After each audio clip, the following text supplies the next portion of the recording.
MeToo സെറ്റിൻ്റെ പുതിയൊരു വീഡിയോയിലേക്ക് എല്ലാവർക്കും സ്വാഗതം. ആദ്യമായി കാണുന്നവരാണെങ്കിൽ സബ്സ്ക്രൈബ് ചെയ്യാനും ലൈക്ക് ചെയ്യാനും മറക്കരുത്.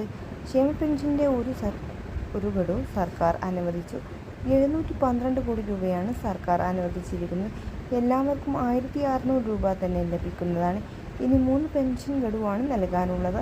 ഈ മാസത്തെ പെൻഷൻ 1600 രൂപയാണ് എല്ലാ ഗുണഭോക്താക്കൾക്കും ലഭിക്കാനുള്ളത്. കുടിശ്ശികയുള്ള ബാക്കി തുക അടുത്ത സാമ്പത്തിക വർഷം നൽകുമെന്നാണ് സർക്കാർ പ്രഖ്യാപിച്ചിട്ടുള്ളത്. ഇന്ത്യയിലെ ഏറ്റവും വലിയ സാമൂഹ്യ സുരക്ഷാ പെൻഷൻ നടപ്പിലാക്കിയിട്ടുള്ളത് കേരളത്തിലാണ്. ഇതിന് ആവശ്യമായ 98% സംസ്ഥാനമാണ് കണ്ടെത്തുന്നത്. 2% മാത്രമാണ് കേന്ദ്രത്തിൻ്റെ വിഹിതം ഉള്ളത്. 62 ലക്ഷം വരുന്ന ക്ഷേമ പെൻഷൻ ഗുണഭോക്താക്കൾക്ക് 6.2% ശരാശരി 300 രൂപ വരെ ധനസഹായം സർക്കാരിൽ നിന്ന് ലഭിക്കുന്നതാണ്. കേരളത്തിൽ നിന്ന് പ്രതിമാസ പെൻഷൻ ലഭിക്കുന്നത് 1600 രൂപയാണ്. ബാക്കി മുഴുവൻ ചുമയും സംസ്ഥാനം തന്നെയാണ് കണ്ടെത്തുന്നത്. വാർദ്ധക്യകാല പെൻഷൻ, വികലാംഗ പെൻഷൻ, വിധവാ പെൻഷൻ ഗുണഭോക്താക്കൾക്ക് മാത്രമാണ് നാമപത്രമുള്ളത്. ഇതും കുടിശ്ശികയാണ്. ദിവസങ്ങളിലെ പെൻഷൻ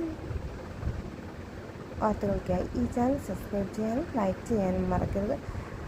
അതുപോലെ തന്നെ മസ്റ്റർ പൂർത്തിയാക്കിയിട്ട് ആരെങ്കിലും ബാക്കിയുണ്ടെങ്കിൽ അവർക്കും തന്നെ മസ്റ്റർ ചെയ്യാനുള്ള അവസരമാണ് 20-ാം തീയതി വരെ.